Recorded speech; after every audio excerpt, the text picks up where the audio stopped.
You didn't say one. Are you ready?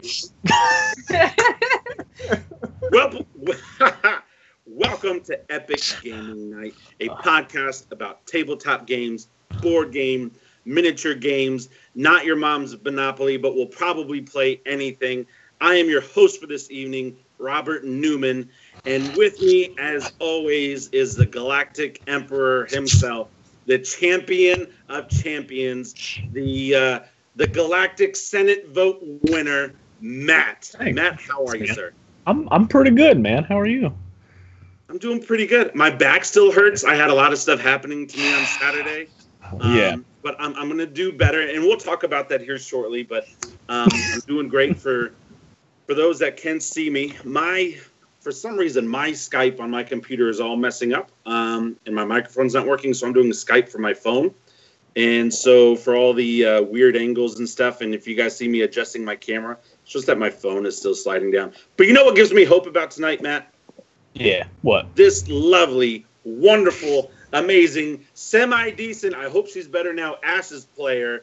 Oh my God. Creator, chef, game accessory designer, Lindsey Road. Lindsey, how are you tonight? I'm doing great, and kudos on almost getting through that introduction without making an ashes burn. Right? I thought about it. I was like, what am I going to say? All right, go ahead and do it. Go ahead and do it. No, it wouldn't be you without some sort of ashes comment. Yes, ma'am. Well, it's been a while. I know, it's so exciting. Games. Last time I talked to you, and I know we'll get into this, but last time I talked to you, you were still a chef. And so much crazy stuff has happened. So I'm excited to hear about that. But before we get into any of that stuff, we have to cover the basics. What have you been playing? Do I start? Absolutely. Ladies first. Oh, nice. Awesome. Let's see. So Tokaido. I just played Tokaido again, which is awesome. It's a classic. We had like an Asian game themed night where I cook. So my game nights, I always cook for everyone, and we have like a themed dinner and then all the games. We did Tokaido and Sushi Go. Okay. We made some awesome pad thai. And then we rounded it out with Jamaica, which has nothing to do with that theme at all. But everyone just decided they wanted to play Jamaica really, really bad. And that was super fun. And then we played Time Stories. I got to play Time Stories for the first time. How was that? Finally. It's so good. And I got to have that amazing moment with my friends where we lost, because that's what happens. And they're like, this game is terrible. And I'm like, why? And they're like, I don't see how you're supposed to win. And I'm like, well, we're time travelers. Why don't we just do it again? And I got to see that moment where, like, the realization goes across their face. And they're like, wait, is that the whole point of the game? And I'm like, yeah. And their minds blew in front of me. Because apparently they didn't know anything about it. So that was my great game moment for the week. Fantastic. Well, I actually, very similar experience. My wife is not a gamer at all. But we got done watching this show, Travelers, on Netflix. All about time travel and stuff. And she was like, I wish we had a game like that. I'd try that game. Lo and behold, we tried Time Stories, and she loved it. In fact, I was supposed to pick up a couple of the new expansions from Roy on Saturday, but I was still just so hurt from what happened on Saturday that I wasn't able to do it. But sweet. That is fun, though. Like, are your friends that you played with, are they like big gamers? Or are they like casual gamers? They're pretty casual. My new group, so I moved to Michigan from Philadelphia to follow the game design. And the new people that I work with, a lot of them haven't been playing games for that long. So I've kind of gotten to like start again and then introduce them to all my favorite games, which is really awesome. Yeah. I plan to do Dead of Winter in like a week or two. Now I'm trying to like work them up to it, and then that'll be like the big finale of their kind of baptism into the industry. And then just a ton of D&D. We've been playing D&D like crazy lately. We've been playing D&D like 3 times a week, which is probably more than healthy, but it's like I feel like a kid again. Like, it's insane. I've been playing so much D&D. Okay, I'm brand new to D&D. I played like a mission, not even a mission. Like a couple years ago, I got out of the forest with my group. That was about as much as we did. We killed some goblins. We got out of the forest, and then we quit playing. But I am so excited. We're getting ready to do a D&D session with the show, and I'm like you right now. I could be playing all the time, and I feel bad for some of my friends because, like, I'm texting them, "Hey guys, so when do you want to do this? Or what do I do about this? Or I'm asking questions out of the wazoo. So I love it's whatever I can think of in here. And my head's a little crazy. I could think of a lot of weird stuff. So, like, what is it about D&D for you that just that keeps bringing you back? Like, do you have a good group? And let me ask you, so a double question. What's that? And then are you guys like a funny D&D group? Or are you guys like serious, like, don't touch me right now, we're fighting a dragon type of a group? We're definitely not the second type of group or the first type. I play with a lot of the Dogmite crew, which are like these crazy lumberjack, Viking, yes, all like nothing matters other than having the most hilarious time possible. Yes. So it's actually somewhat of a challenge to DM for them because they're so off the rails with like crazy stuff. Like it's hard to like not kill them unless they truly deserve it, and their idiocy doesn't really deserve it most of the time. I used to never hide my rolls, and now I do because they're just such bad luck. They have so much bad luck and stuff. All of them play barbarians, so you have a group of all barbarians. Yeah. Okay. They have like subclasses. They like to gestalt their characters, which is like when you take two classes and combine them. Yeah. But everyone's a barbarian, and then their second thing is like something different. So it's really a challenge, but it's super fun, and I'm glad that my group doesn't take it that seriously.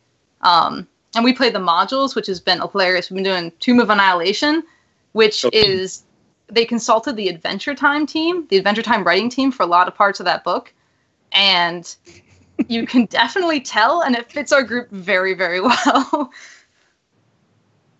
Well, that's fun. I have no idea what we're doing. I've literally just created my character sheet. But one of the things that happened with us is that like they threw it out there that if you wanted to DM a little bit, you could. And so I jumped on that. And so part of my writing background and creative background, I've just been coming up with all these stupid scenarios.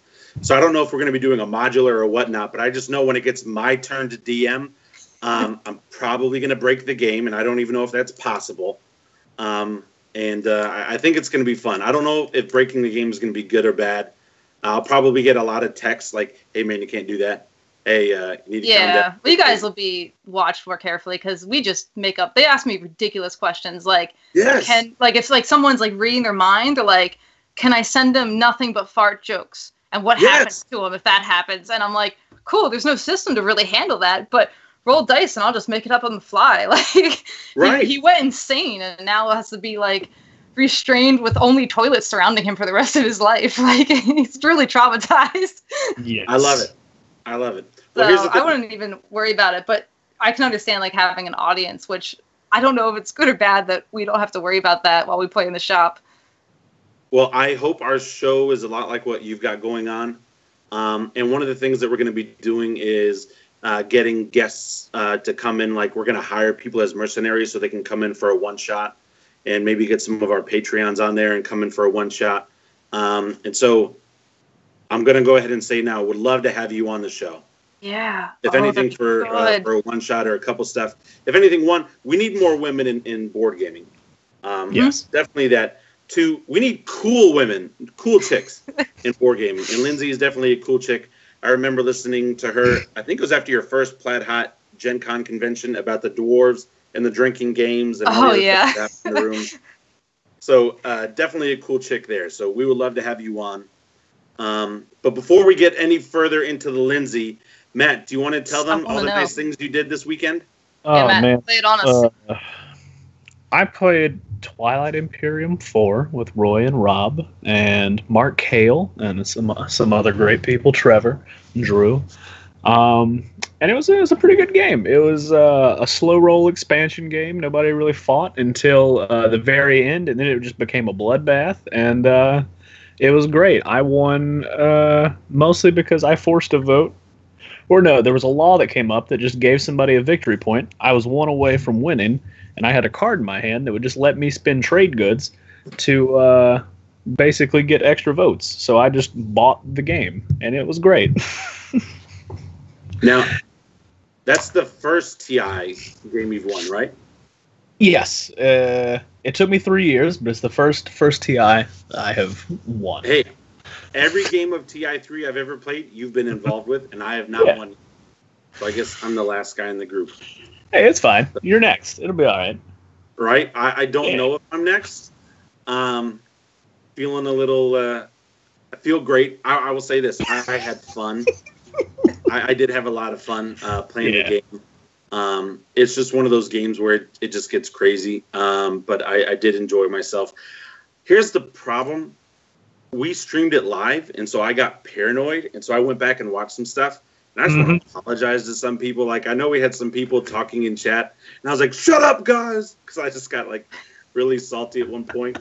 And so for everybody listening, I love you. I'm sorry. Yeah. I am all those things. I am a big baby, but I'm also a big teddy bear. And I'm also a Viking, super strong, so back off. But yeah, I played TI4. It was a lot of fun. Roy straight up lied to my face. His was worse than Matt's. So, Lindsey, since Roy's not on the show tonight, I'm going to totally do this. So, have you ever played Twilight Imperium? I have not ever had the guts to sit down for a game because I heard they're really long. They are.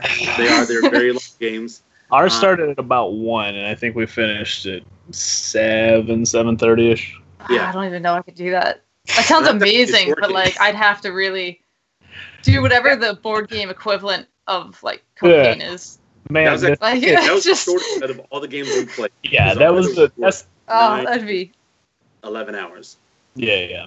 That first hour, like I liked TI4 compared to 3 because 4 actually felt like it had a good rhythm to it. So like that first hour, every time you're playing it, you're just like, what am I doing? I don't remember. And then you're like, oh, I messed that up. I could have done that better. And then you sort of start gradually getting into like, hey, now I'm getting it. And it's pretty good, but that first hour is a bit of a slog. I've got a question. If I can interrupt real quick. With Twilight Imperium, since it is such a long game, and I don't usually have the patience to play them that long, is it something where you can really see your strategy like play out over the course of many hours, and then when you realize maybe you made a mistake, is it a mistake that you made like 3 hours ago, and you're only now realizing that's costing you the game? Is it that intense? I don't think it's that heavy. No. What I like about the game is even though it's so long, I'm never bored because other people's turns and actions directly affect what I'm going to do. It's not like one of those where, I mean, you can do your turn and then you can leave, but because you're having to do a lot of strategy, somebody could do something to mess stuff up and you have to rethink. I'm the type of player that I think on the fly and as I'm going. Like when it's my turn, I don't then just look at the board and decide what I'm going to do.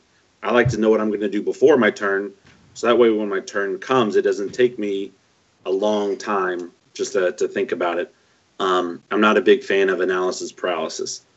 But what's also great about TI or Twilight Imperium is you can lay those big plans like you were asking, but stuff is going to happen. It's not like a 18xx game where like you can know after the second round or something if you've lost. Because I know Ambi, she was telling me about some 18xx games. In fact, at Dice Tower Con last year, she knew she lost by the end of the first round. And I'm like, oh my gosh, like, how do you know that? But that's the type of game. This is a game where you can, like, make moves on the fly, if you have to. Okay. Yeah. Because, like, people are going to do stuff that's going to directly affect you. Whether they attack you or not, there's going to be laws or rules that pass, or there's going to be somebody who takes a system that you need for a certain mission for a certain point. It's fun. It's a blast. It really is a good game, but it just takes a long time. So it is definitely though one of the things I noticed is sometimes I would research like a specific tech and I'm like, yeah, this is what I need, and then like not even a couple of just random turns, because the game works off of an action system. So it's basically I go, then you, then Rob goes, and we just keep doing that until you pass. So it plays pretty quick. It's not one person taking like 46 moves.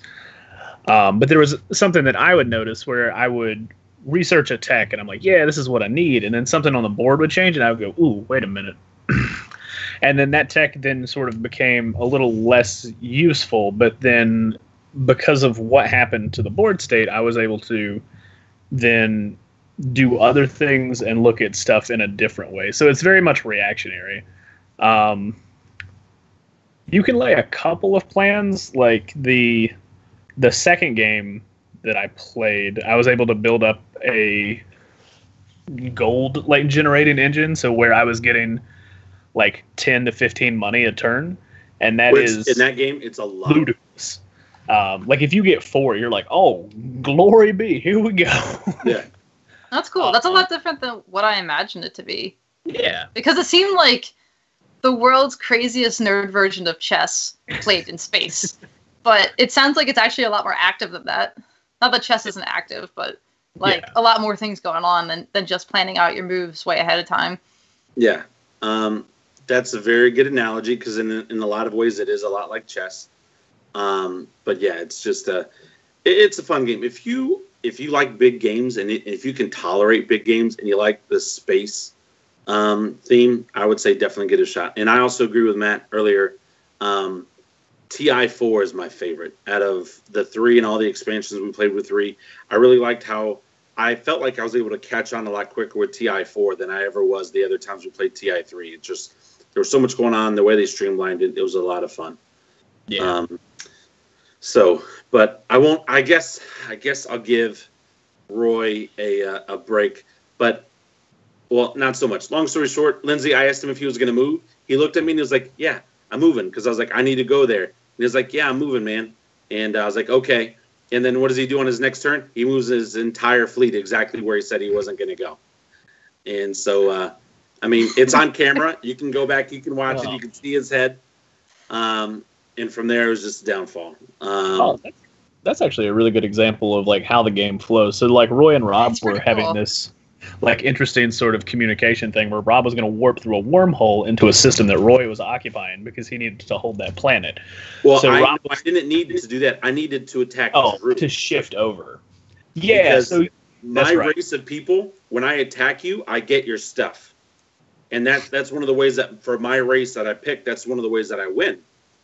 Well, Roy didn't have any of the stuff that I needed, but this guy that we're playing with, Drew, he had like everything that I was needing to go do this thing. However, Drew is on the other side of the map, and the fastest way for me to get there is through this wormhole. And so Roy like got on the wormhole. He had like a little basically a minivan for a spaceship, just carrying his guys. And I was like, "Hey man, I don't want to hurt you. I don't want to attack you. Get out of there because I've got to go fight Drew." And he's like, "Oh, okay." And so I'm like, "Cool, sweet." So I put my big fleet right on the wormhole, and I kept them there for a whole round. Now, Lindsey, in that game, that's a big deal to not move your fleet for a round. Like, that cost me a lot. And you know what he did, Lindsey?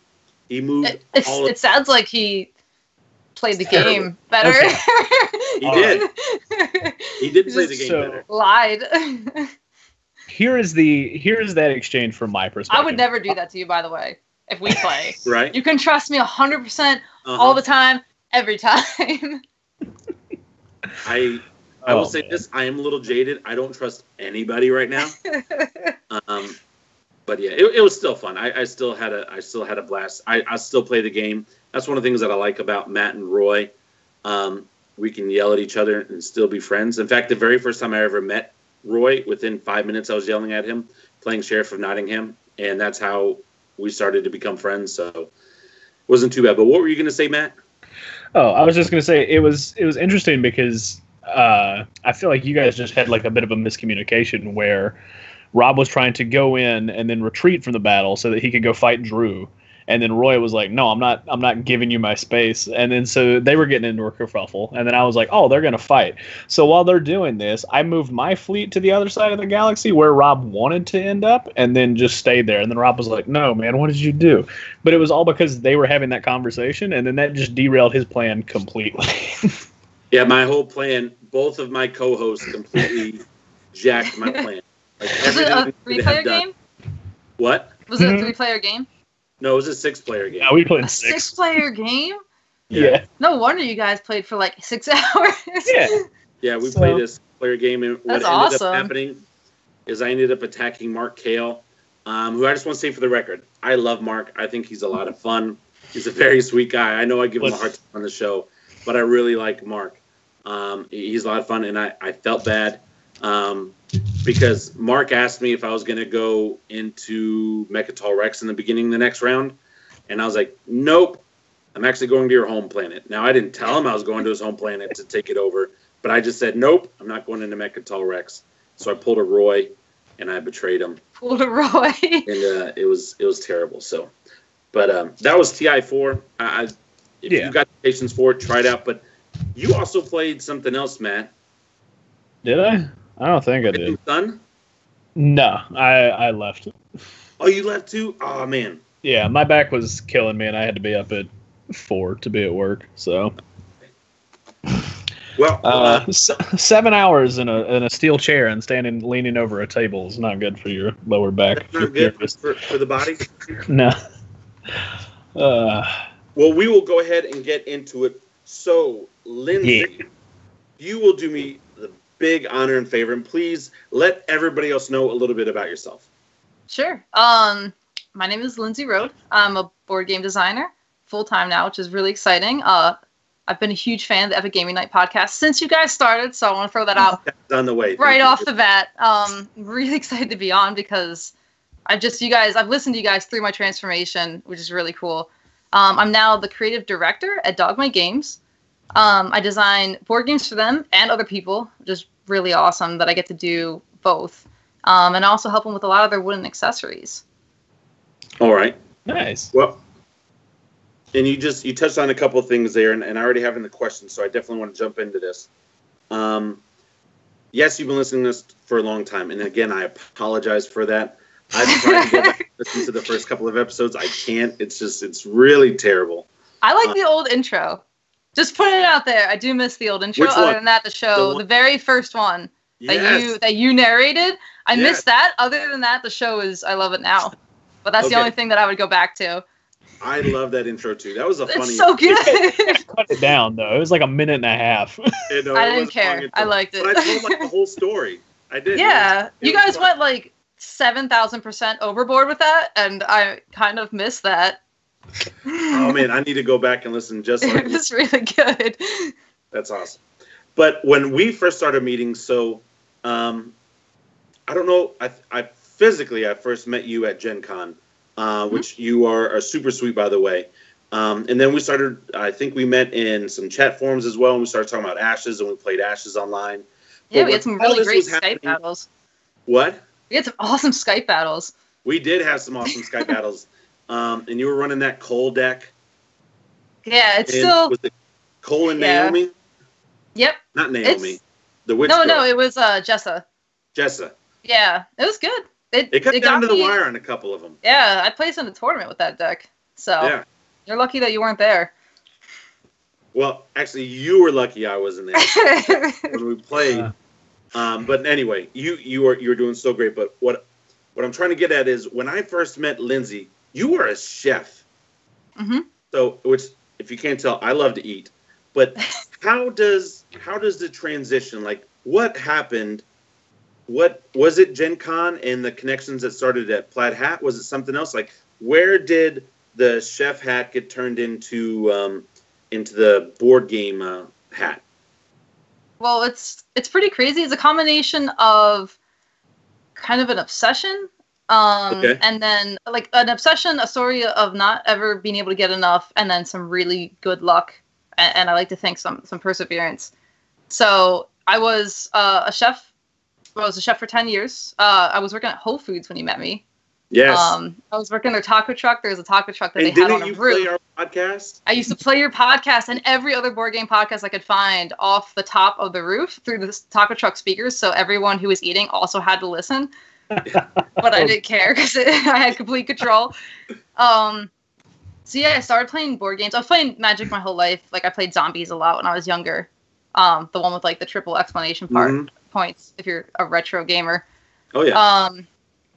And it was always good. And then I started playing the newer games because I kind of was playing Magic. I got out of it. The culture in Magic, unfortunately, wasn't that great, especially since I was a woman. I just kind of dropped out eventually. And then when I got back into it, there was like this huge explosion of all these new games, and they were amazing. And the culture had changed so much for the better. And I was like, man, I really want to get back into this. So I started playing, which led to purchasing, which I'm sure you guys totally can relate to. No. Which led to hiding purchases.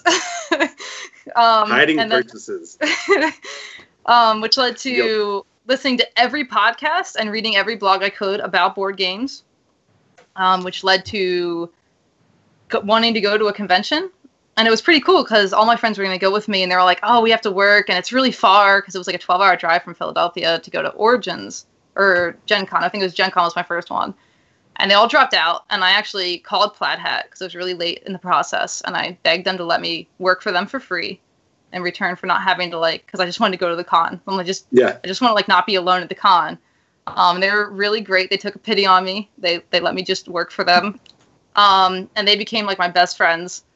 And that led to designing because I was being mentored now at this point, which led to working 2 jobs. I was working for Plaid Hat as a playtester and everyone else I could as a playtester, and then still working in the kitchens, which finally led to designing my own games, which finally led to working in board games full time. So it was a crazy transition, and it took 2 to 3 years to fully realize. But it's totally worth it, though. And most amazing, awesome things require that type of transition. Very few people get lucky with that overnight success. I like to think that there is no overnight success. More.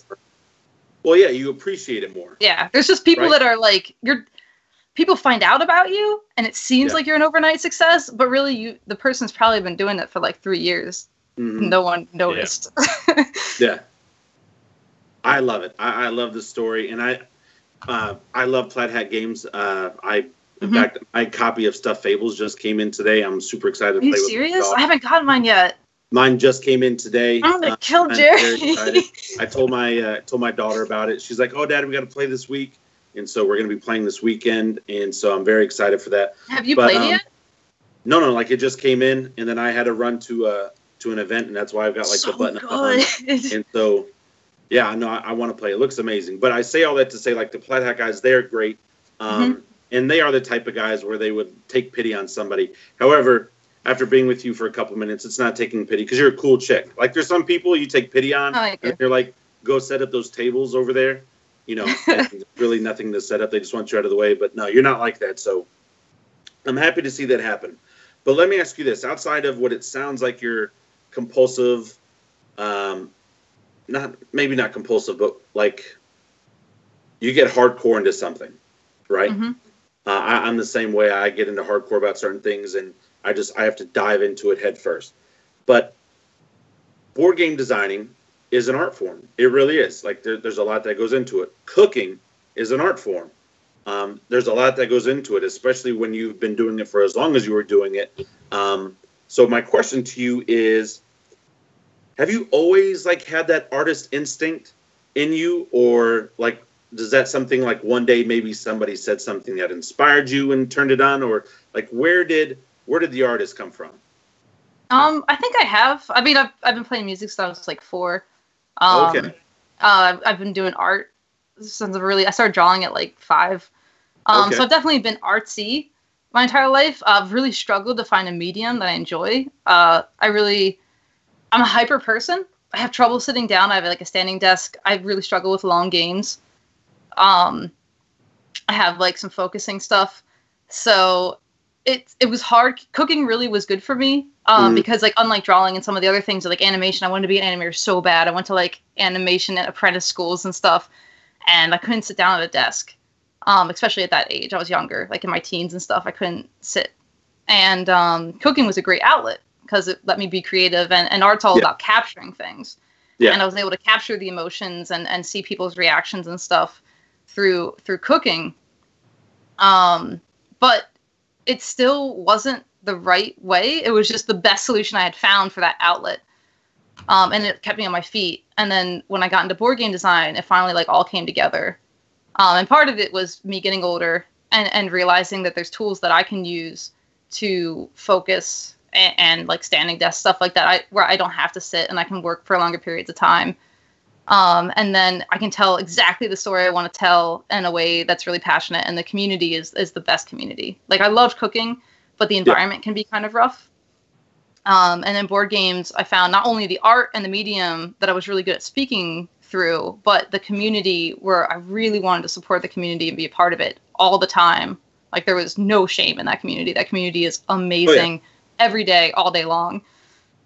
I feel like we're still really lucky because I worked in a restaurant several years, and so I love the chefs that I work with, but a lot of them were pricks and jerks, and so like I understand that whole.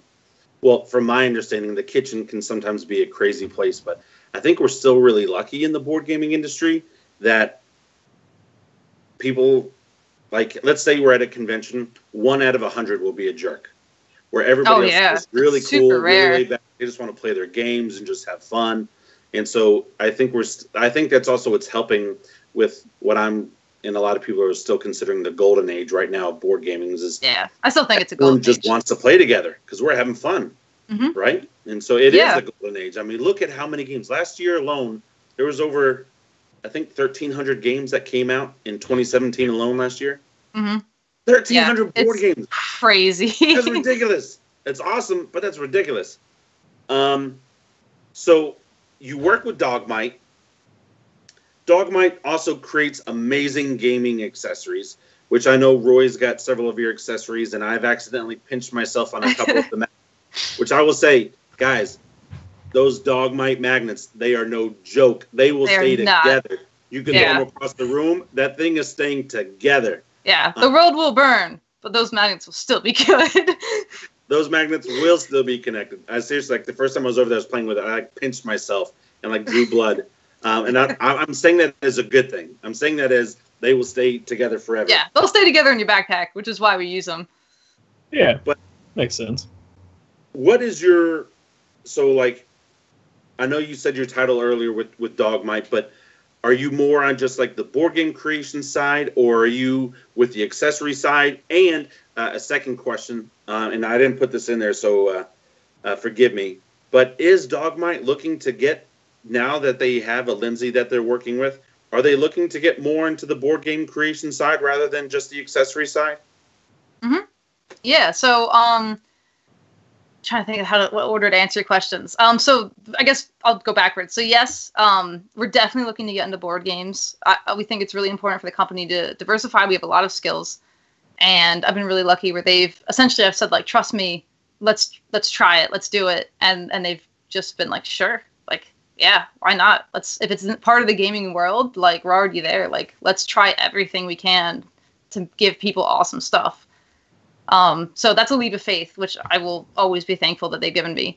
I think going back to your point, like, what I do. So it's a small company, and in small companies, your title means very little, and your job is pretty much everything because there's just not as many employees to do stuff. So when I first came on, I was designing for, like, submissions. So I would do designs in my free time, and I would just use the offices, like, after work, and then submit them to other game companies. And I was doing a lot of shipping, customer service, anything that they need help with. And that's really transitioned to about 50-50 now, where I'm spending half of my day doing board game development for the company and for other companies. Because I'm really lucky that I can work for a board game company and still sign games to other companies, which is amazing and awesome.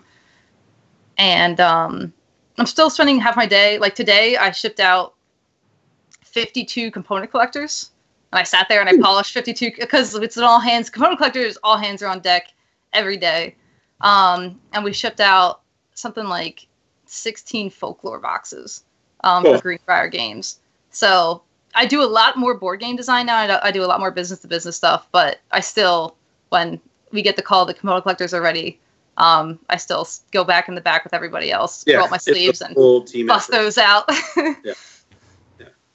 But it's cool. It gives me a chance to, like, get my fingers into everything, which makes me really, really happy.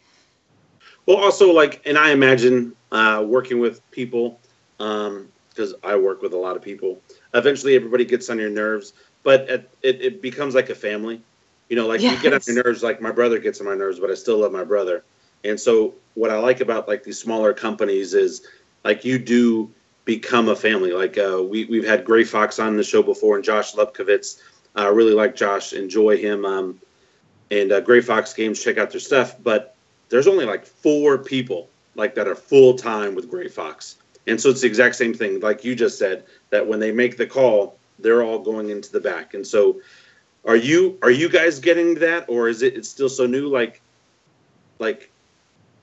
do you see the camaraderie in the family, or is it business, or how is it? Like, I know everybody likes each other, and you got the Viking thing going on, which first of all was a fantastic intro to intro your coworkers.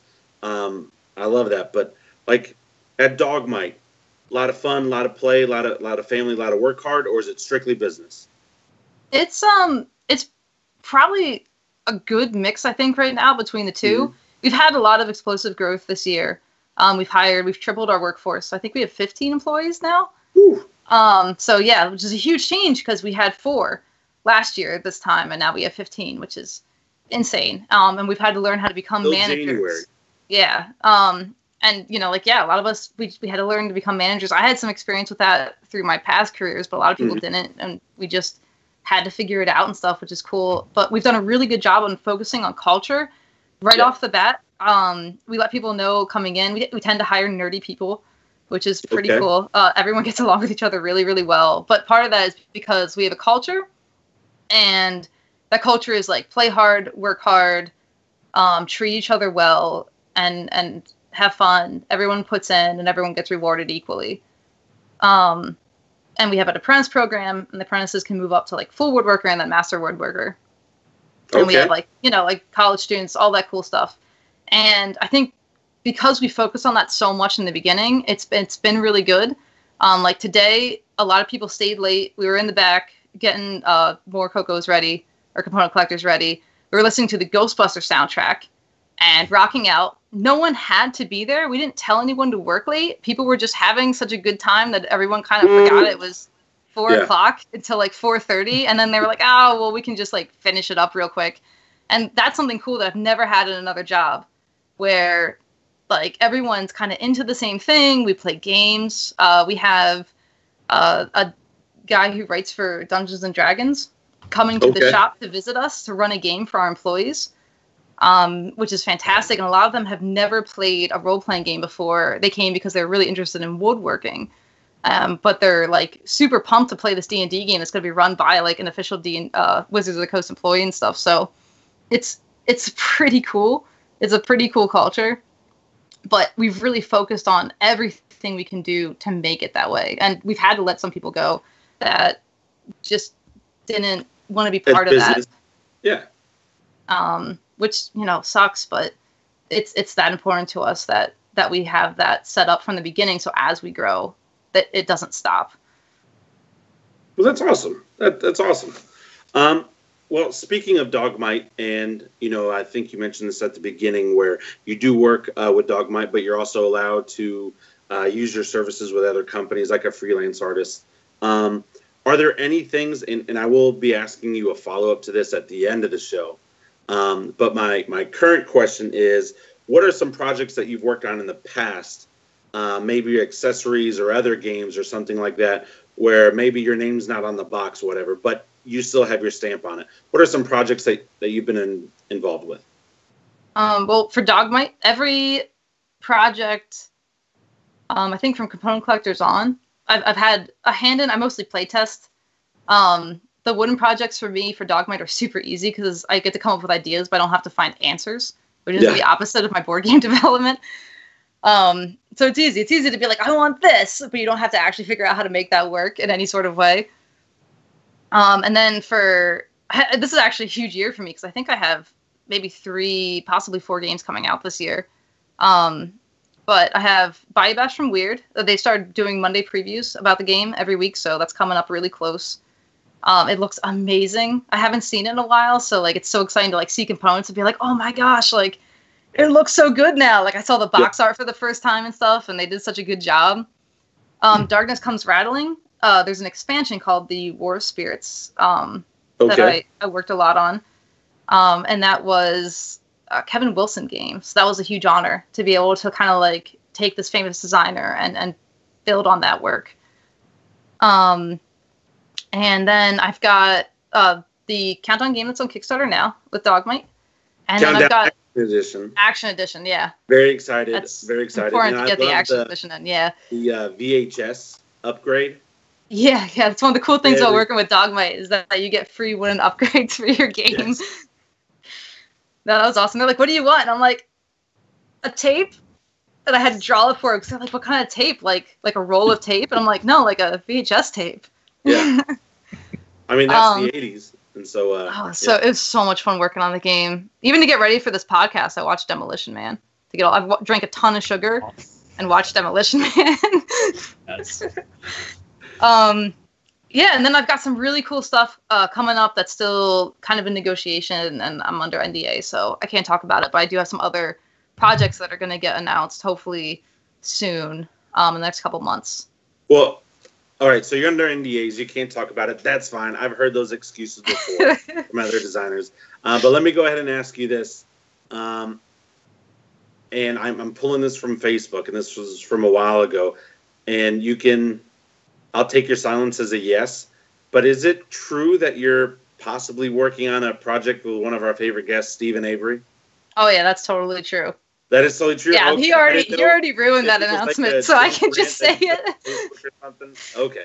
Yeah, no, he told everyone. I was like, oh, cool. Yeah, sure. I can go along with that. No, it's my favorite person with the worst internet connection in the world. Yeah. I can give you a little bit more juicy details since I can't really get fired since I make the rules. Hey. But he played, or I pitched him Countdown because he was like, "What are you working on?" And I told him, and it was pretty far in development. And he's like, "Oh man, wouldn't it be crazy if you could do this one thing?" And he told it to me, and it blew my mind. And I was like, "Well, I'm gonna send you a contract because that's the thing now. So I'll talk to you soon." So it's definitely a Countdown related thing that him and I are talking about right now. Is it a Countdown sequel or similar to Countdown other thing? Like, can we get any more juice from that? Is it going to be in the Countdown Action Edition world, or is it like another bluffing style game where you do something different? Yes, it'll be another bluffing style game. So the thing, I'll give you some really juicy details.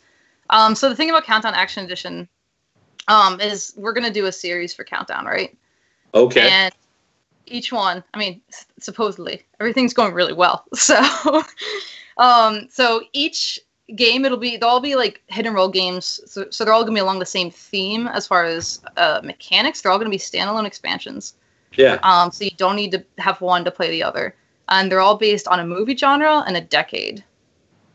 So you guys are creating the Century Spice Road of hidden action. Of hit and roll games. I love that. But you have to like movies. If you don't like movies, it's going to be a long road for you. But there's so many amazing movie genres. They're doing a whole like series of them, but they're all independent games, but they all work together as well if you want them to work. And so I like that. Okay. So and that's all I can tell you right now. But yes, Avery is a mad scientist, and he is hilarious to work with, and I'm really He is a lot of fun. Yeah, some of my best con memories are actually with Stephen Avery. He's ridiculous. Yeah, I love him to death. He's a good guy.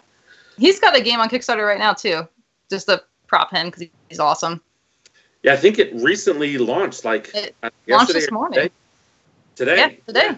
Mm-hmm. Loot and Shoot. What is the name of that game? Do you remember the name? Yep, Loot and Shoot. I'm good at it, too. Yes, with the goblins. Yeah, with the goblins and the guns. Yes. I played it at PAX Unplugged, and I destroyed. Now, you got to play Loot and Shoot, or did you play Rubber Banditos? Loot and Shoot. Loot and Shoot. Oh, that's right, PAX Unplugged. Well, PAX Unplugged has been going on for a while. It was the first time. Was this the first one there? Mm-hmm. Yeah. Yeah. We got to play Rubber Banditos a while ago, and I know Rubber Banditos had to do with Cool Mini or Not, and they are still possibly doing something with that. But I'm excited for Loot and Shoot, and just anything Stephen Avery has to do. He's hilarious. He's one of my favorite people. And so are you, by the way. I'm sorry, I'm not trying to make no, it's good. Avery's amazing. Like, if you want to talk about Avery for the rest of the podcast, that would still be a great podcast. I would like to, but some of the stories I would want to tell you about Avery, I'm not allowed to talk about on the podcast. And I'm sure you could probably relate, and if you can't, you will soon. But he's a lot of fun. He's a lot of fun. So, speaking of Kickstarter, And speaking of Countdown Action Edition, which, first of all, even before I saw you were on it, I saw the game on Kickstarter and I backed it right away. And then I saw you were with it and I got super pumped. Really? So you backed it before you knew I did it? Yeah, I was just like, that's awesome. I can never tell if my friends are backing it because they're good people or whether the game looks really interesting. I love the 80s movies and I love the colors. I love that it's like the Miami Vice hot pink and the neon and the purples and the everything, and it's just like I feel cool every time I look at that game. I don't know, for some reason I feel cool, and I had nothing to do with it. I'm just giving you my money, but I just look at it, I'm like, yes, like that's a collector jacket that I want to wear, that I want everybody to know that I'm wearing. Like the game is gorgeous. And then you sent me the message like, oh my gosh, thank you for doing this. I was like, oh my gosh, this is even better. That's awesome. And so I'm excited about it. But what is it like? And maybe you can't get into too much details because you're still in a Kickstarter now, but how is it from being a fan backing Kickstarter, which I imagine you probably backed a Kickstarter in the past, to now working with it? It's a lot different. You definitely have a lot more respect for anyone who runs any Kickstarter ever, because it's not an incredibly user-friendly system to set up a page. So those pages that look gorgeous are an incredible achievement. All the images have to be made separately and then inputted because you can't really type into Kickstarter. So I do have a whole new respect. Dogmate's run 13 successful Kickstarters, so I had the advantage. Like, it wasn't anything really different to them. It was actually a lot easier than some other projects because there wasn't a ton of customization, unlike a lot of our wooden stuff. But, I mean, emotionally for me, it was completely different.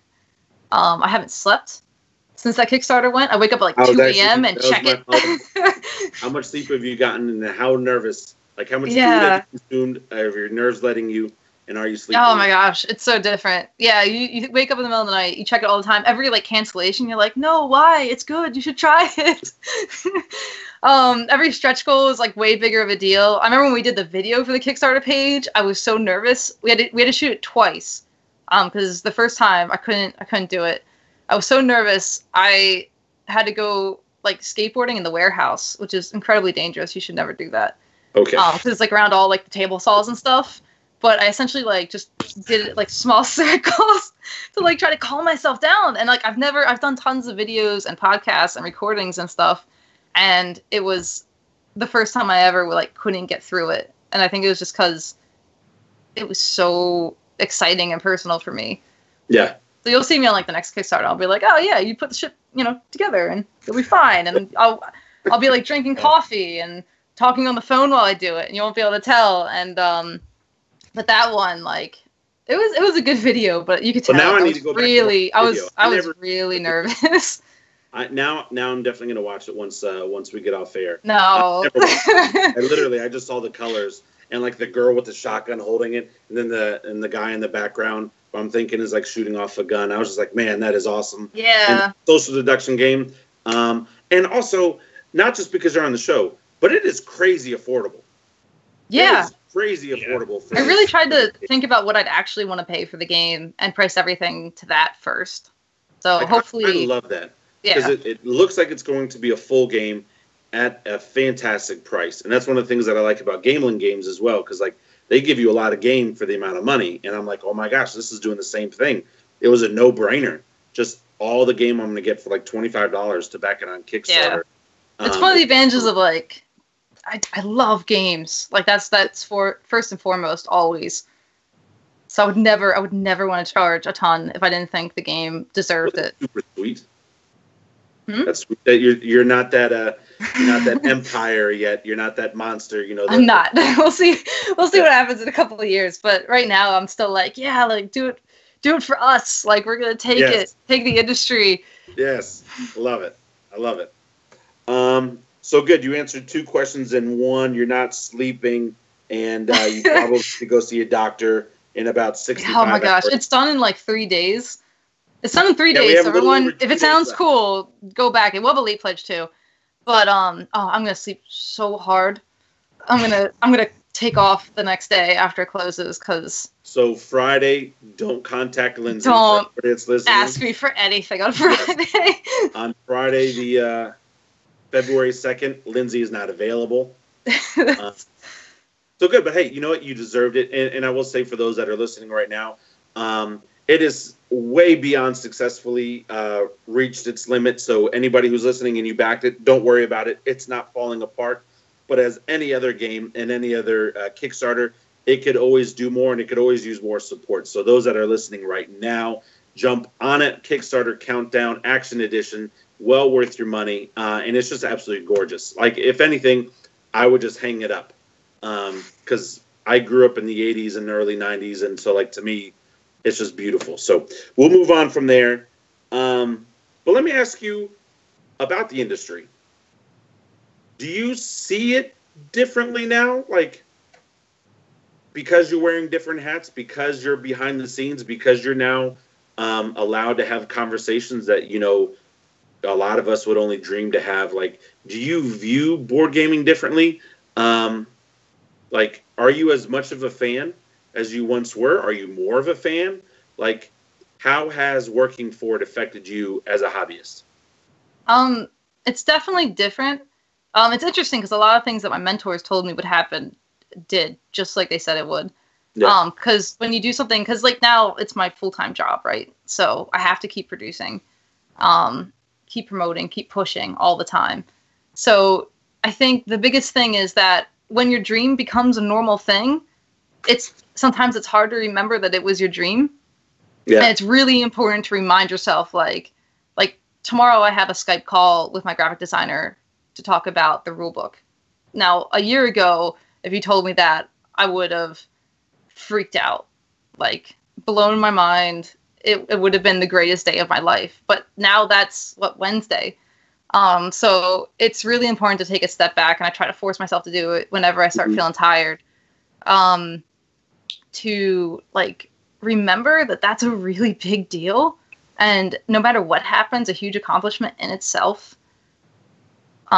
So that's probably the biggest difference, is just not letting it become normal, like keeping the drive, which from what I've talked to everyone in the industry, that's everyone who goes full time. And then you don't get to play as many games. Everyone told me I wouldn't be able to play as many games the more I got into the industry.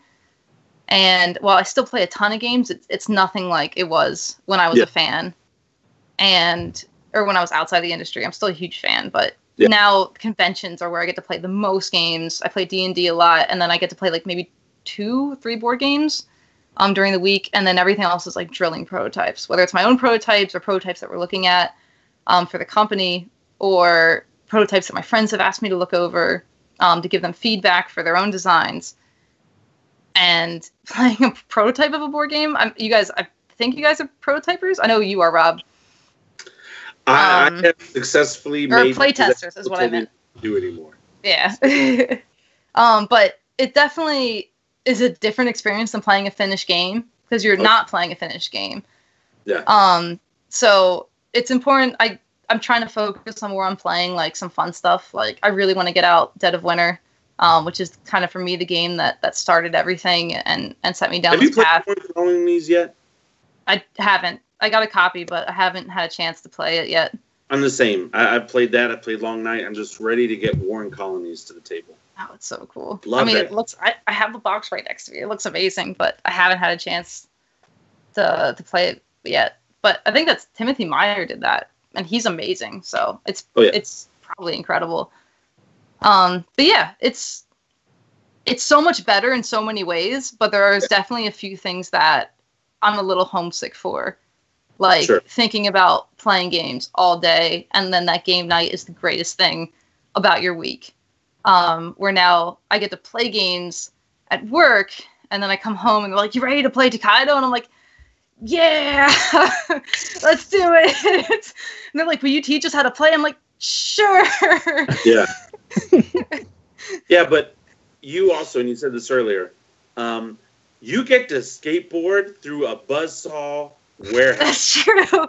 It's important for people to remind you of that. Awesome. Like, hey guys, I really need to go calm down. Let me get on this little piece of wood with wheels around all these machines that could just chop me up. That's how I calm down. And so I could see how coming home to board games and doing the Tokaido and things like that, still fun, but maybe not have the same amount. If first of all, if I knew how to skateboard and then to do it through a warehouse, that would be awesome. So that's good. That's exciting. And I'm glad your mentors taught you that, because if anything, that means that they're implementing it as well. And I believe I probably know who a couple of them are. And I can see it in their work that they also do a lot of stuff. So that's really good. I'm glad that you're doing that. So if there is another Lindsey out there, because there are other Lindseys out there, and hopefully there will continue to be more and more Lindseys. Yeah. What type of advice would you look to give to anybody that's interested in getting into the industry? Well, if there's people out there, it's definitely possible. You're going to be tired, but that's no big deal. You can definitely do it. The biggest thing is that you need to meet people. You need to start going to cons. If you're not going to cons, you need to start going to cons, and you need to start going to cons as a volunteer. Even if people aren't accepting volunteers, call them and tell them that you'll do triples for nothing and still cover all the expenses, if that's what it takes to get on the team. Pick the team that's like your dream team. For me, it was Plaid Hat, because Dead of Winter was my favorite game.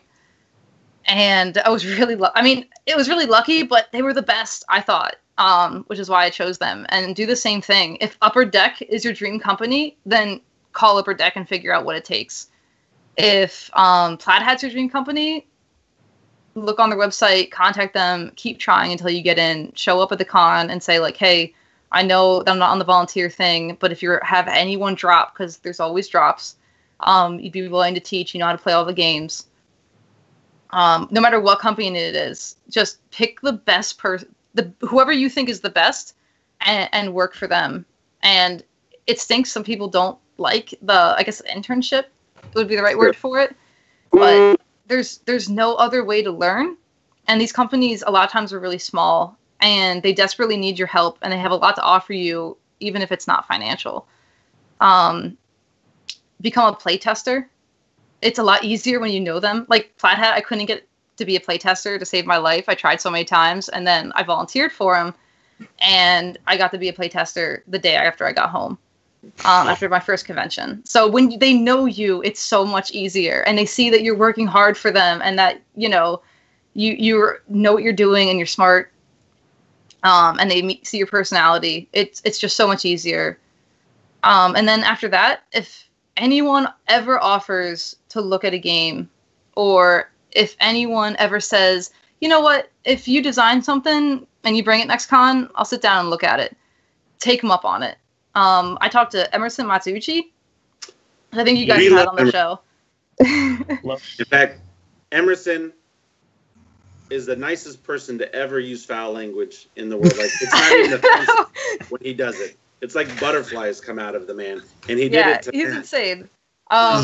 Absolutely love Emerson. The first con I went to, so I didn't know I wanted to be a designer. I just really wanted to be involved in board games. Mm-hmm. And then after the first con, I was like, okay, these guys are awesome. They're doing something awesome. I want to be part of also doing something awesome. I want to try this. And I asked him the same question that you just asked me. Like, how do you do that? How do you make a board game? How do you become part of the board game industry? And he was like, well, if you make a design, I'll look at it next time we see each other. And apparently he tells that to a lot of people, and not many people ever come back. So next time I saw him, I had a game called Labyrinth. It was horribly broken. Yeah. It was my second attempt. It was my first successful attempt at making a game that actually could be played. I tried to make some games before that. But he was amazing. Like, he was like, wow, like, you did it. All right. And he made an appointment. It was him, Colby, Isaac Vega from Plaid Hat Games, Colby from Plaid Hat Games, and like Jerry Hawthorne. And they sat down and we played. That's a table of superstars right there. Yeah, it was insane. To play your prototype. Like, I know. I remember so nervous. I was so nervous. Yes. I hit myself in the face with my backpack trying to open the flap because I was like shaking this hard because it was just way too much pressure right off the bat, but it was that much of an impact that they said, like, you know what, if you do it, we'll take a look at it. And the fact that I actually followed through was a lot more impactful, I think, than any email I could have sent. And they all became mentors to me. They helped fix the disaster that I laid in front of them. They did it really constructively through encouragement, showed me some really cool things that they liked. And then everything else that kept that from really showing through. Mm-hmm. And I mean, they've continued to be my mentors throughout the entire process. I can still call them up at any time and ask them for help.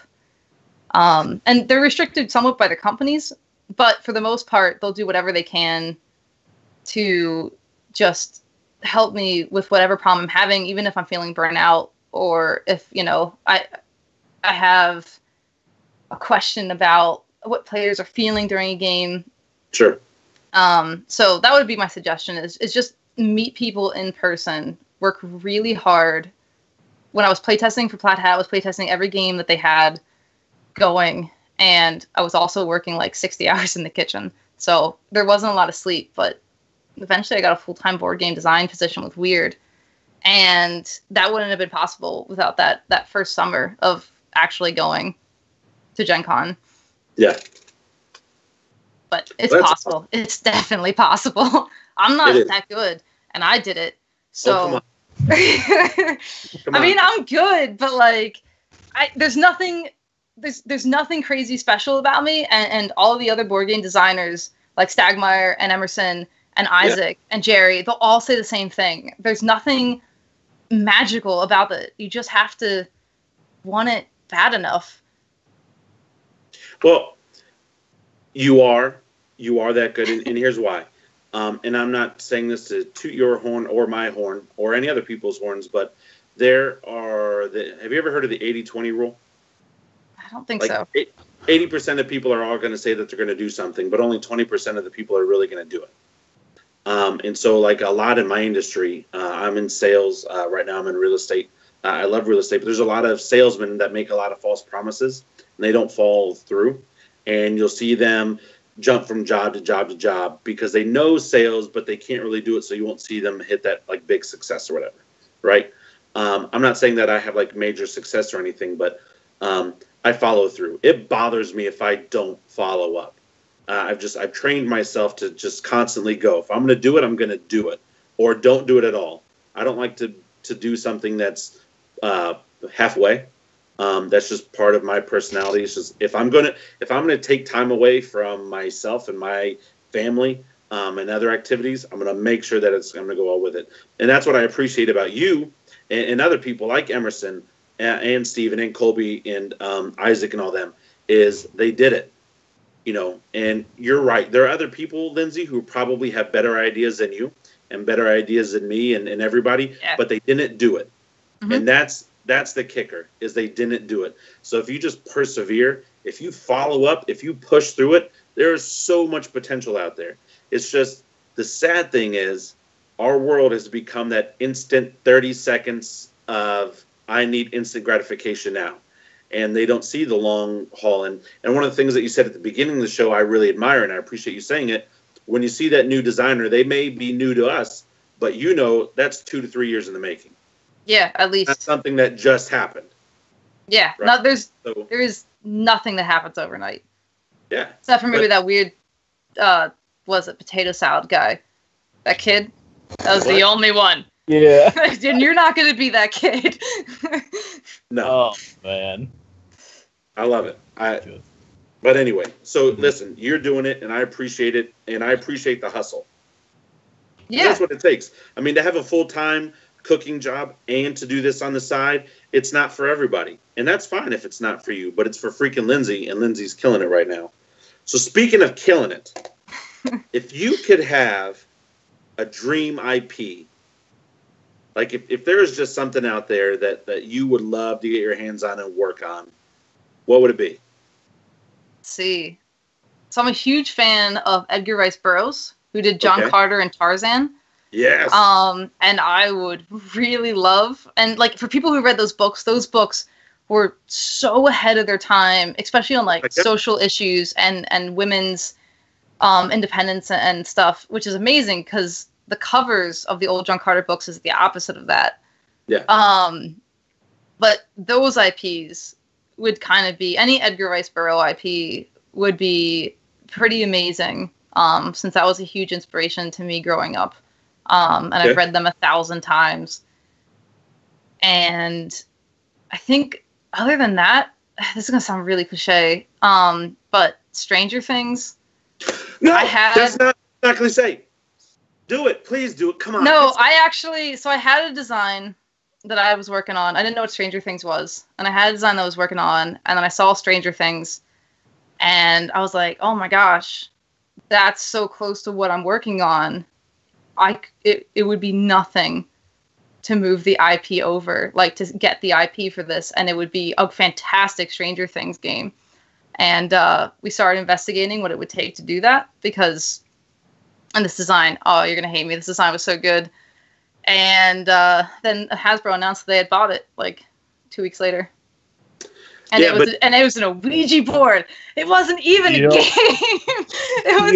This was like, I can't tell you anything about it. Go around it and like say it's a miniatures game or a story game. I mean we can get close and do the theme, and it's a big argument in the company right now. This is way too much information. It's a big argument in the company right now as to like what to do, because we know that it would be awesome, and know that we could not like knock it off or anything. We just go with the original idea. And it would be very close and really cool, but like, would it seem like a knockoff then? Even though the idea we had originally, not knowing what Stranger Things was, is its own original thing? Yeah, but Kids on Bikes, the RPG that ended not too long ago on Kickstarter. Mm-hmm. Yeah, Jonathan Gilmour. That's not a knockoff, and I backed it. Don't get me wrong, but that IP is so big, I think it can afford good knockoffs. Now, don't just knock it off. It deserves so much better.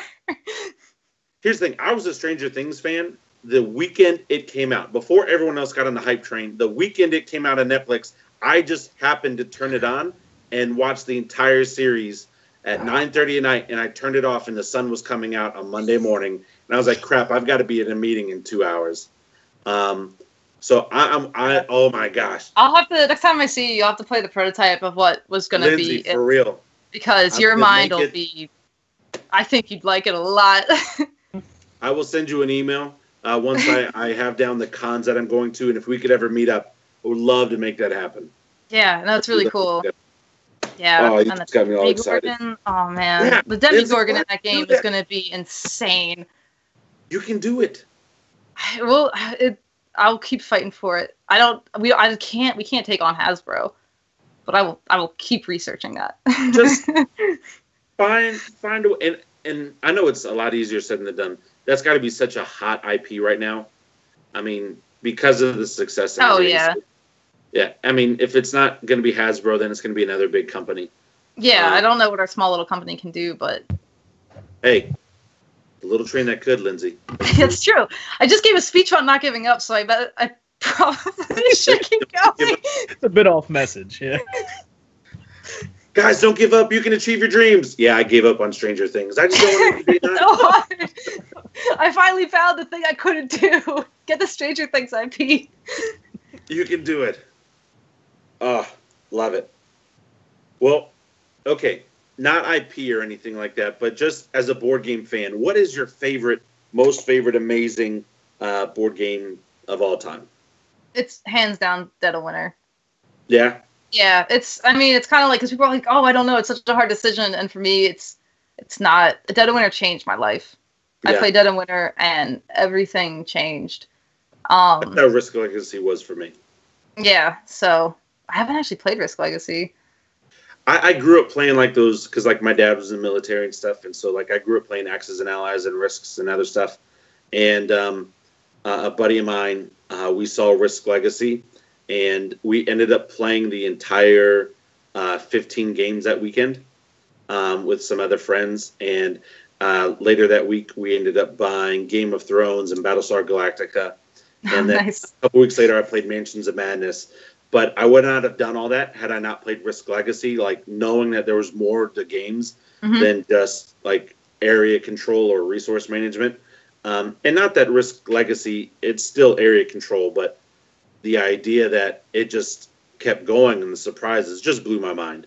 Yeah, that would be pretty. If you weren't used to the like what the industry is, kind of like the new age, and you played Risk Legacy, I can see how that would. Oh, it completely. You couldn't handle it. Like, that's good. The last time I played Risk, it ended up in a lake. So, I'll try. No, don't. I mean, if you're not an area control person, there's so many companies or so many games coming in out with a legacy factor that you could probably find that meets your I'd need. like to tackle that someday, but that would be intense. That's which one? There's a legacy game. That's so much design work. Yeah, that'd be far down the road, but it'd be cool. It would be a cool challenge. Yeah. Especially like you have to do something that hadn't been done before in the legacy field. That would be pretty tough at this point. There's never been a legacy social deduction game that I know of. There has not. There kind of has. Well, they announced Werewolf Legacy, didn't they? Oh, did they? I don't know. I know that there's those giant lifestyle games where people like one team plays Japan and one team plays like America. There's like 600 players. That's kind of like a hit and roll legacy game. There's like spies.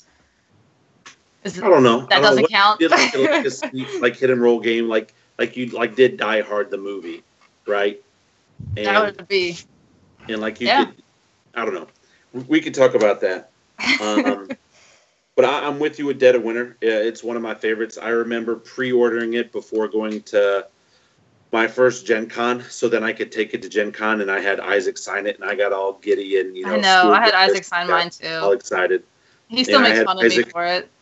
And the funny thing is, I didn't know who Colby was at the time, and so I'm at the Plaid Hat booth at Gen Con, and he's like the first guy I see. I'm like, hey man, excuse me, help her, please help her. Can you show me who Isaac Vega is? And then I meet Isaac, and he's like, yeah, do you want Colby to sign it? The owner of Plaid Hat. And I'm like, what? Oh, that's not, I forgot. That's Colby Down. Oh, okay. Yeah. So that was a great, humbling first experience. We're getting ready to wrap things up. But before we go, and I know you gave us some juicy details earlier, which nobody listens to the show, so please feel free to spill your guts. Like you're fine. You don't have to worry about that stuff. But are there any upcoming projects that maybe with Dogmite or anything else like that you guys are excited for this year, or anything with you as a freelancer that maybe you could give us a little taste or something on? I can probably talk about some of the Dogmite ones. So, I mean, obviously we've got the Counter game on Kickstarter, and we've already talked about the standalone expansions for that, which we're really excited to work on. You're actually about to open play testing on a new design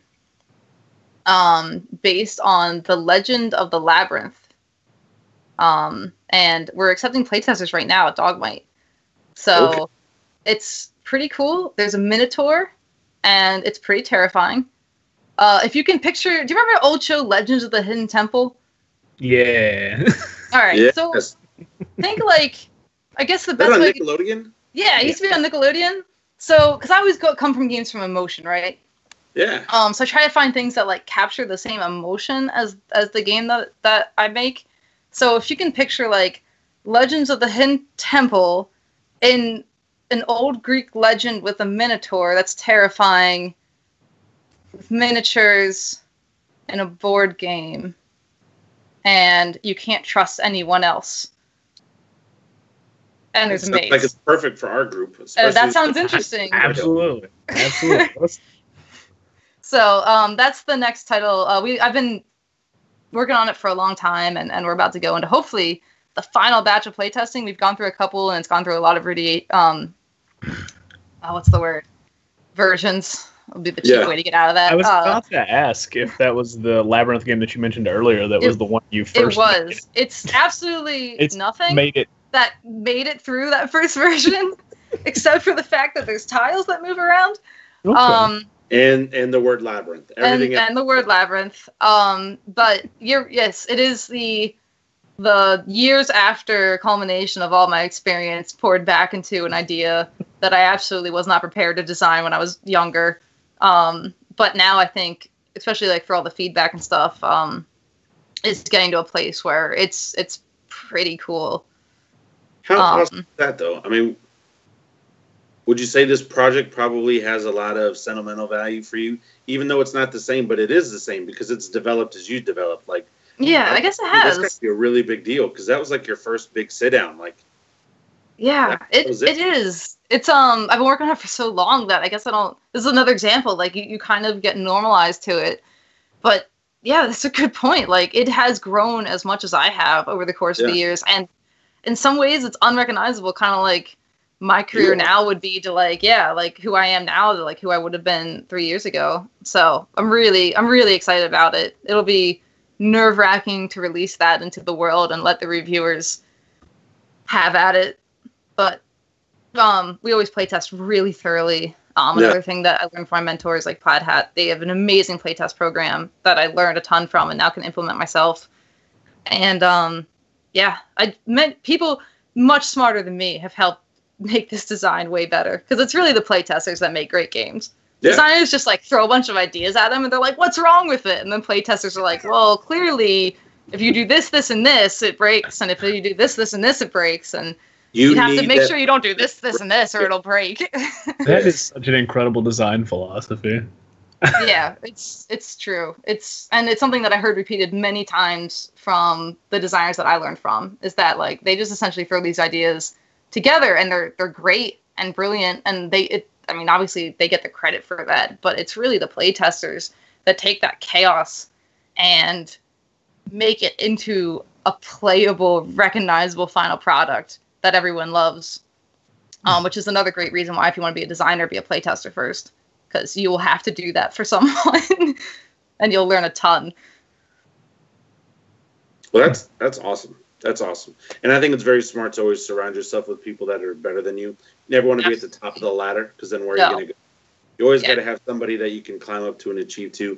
So that's fantastic that you're doing that. So we appreciate you putting up with us with as long as you put up with us with the 2 intros and me having to do the podcast from my phone and everything like that. So we're getting ready to close.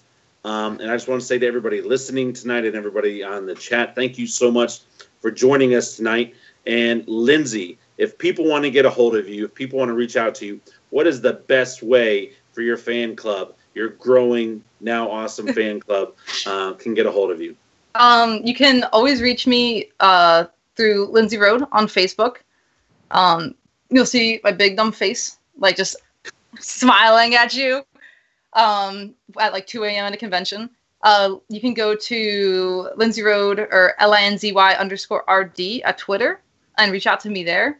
And if you have any like questions about designing, or if there's anything about this podcast that you want to hear more about, or if you're interested in playtesting, you can always email me at lindsey@dogmite.com. I can't always answer right away because we do get super busy, but I promise that I will do my best to take the time and talk to you about anything that would help anyone else pass it down the line. Well, awesome. Well, that is fantastic. And again, Lindsey, we love you. We thank you so much for being on the show. We definitely want to have you on. I'm going to go ahead and make that decision, even though it's not really mine to make. But I'm going to go ahead and say we will have you on the D&D show in the future. We'll do that. Back Let's get on some Ashes games together. Let's do it, right? Do it. And then we're excited about your next project and love to have you on the guest on the podcast again in the future. But we stream these podcasts live every Tuesday night at 9 p.m. Eastern. You can check out our page at youtube.com/Epic Gaming Night.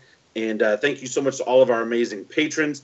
Guys, we're super excited about this D&D thing and the other plans that we have for this year. So thank you so much for supporting us. It really means the world to us that you deal with us and that you put up with us and that somebody else listens to us. And Lindsey, listening to us all the way back to the original intro. It's true. Absolutely love it. Yep. You can hear some old weird shout-outs. Because you used to talk about my Ashes games. You remember that? I did. And I would yell at the phone because there's no way to talk to you. And it was you never let me defend myself. No. We had fun. We had a good time. Oh man, I was like in 2 houses ago. Yeah, it was a lot. We've all come a long way since those days. And if you want to support Epic Gaming Night, please check out our Patreon at patreon.com/Epic Gaming Night. And then check out Epic Gaming Night on Twitter, on Instagram, on Facebook, on YouTube. Also check out our Favorite Game Friday content that we have coming out every week on the Dice Tower, in the Dice Tower channel. But we love all of you guys. We appreciate you putting up with us. Roy is, he lost his voice. He's not feeling well. So send some good vibes, some good prayers, some light, some energy, whatever you want to do. Send some good stuff towards Roy so we can get his voice back. Matt, as always, you talk way too much during the show. Please calm down next time. Well, you know, I got to be the stenographer, so. Lindsey, truly mean it. An absolute pleasure. Thank you for putting up with us. And so don't necessarily hang up yet, Liz. We're going to have an after show thing going on. Roy, if you're listening, we're going to go ahead and get ready to close down. So, guys, we love you. Everybody in chat, we absolutely love you. Adam, you were super late. You're awesome. Bro, we're ending the chat. We're getting ready to get on. But have a wonderful night. Stay safe. Stay warm. Don't get sick. The flu. Don't get sick. Real. Don't get near Roy. Don't get near Roy, even though we were all around him on Saturday. I'm pretty sure I already have it. Like, my right nostril this entire show has just been like, I'm just like, good. Great. I am excited, though. This is the first podcast this year where we've not talked about a body part of mine. I know. You talked about your back at the start of the show. Yeah. Womp womp. So, I'll wait till Roy texts us or something like that to know that we're off. But until then, we can just make funny, weird animal noises. Oh, also, don't forget, check out Countdown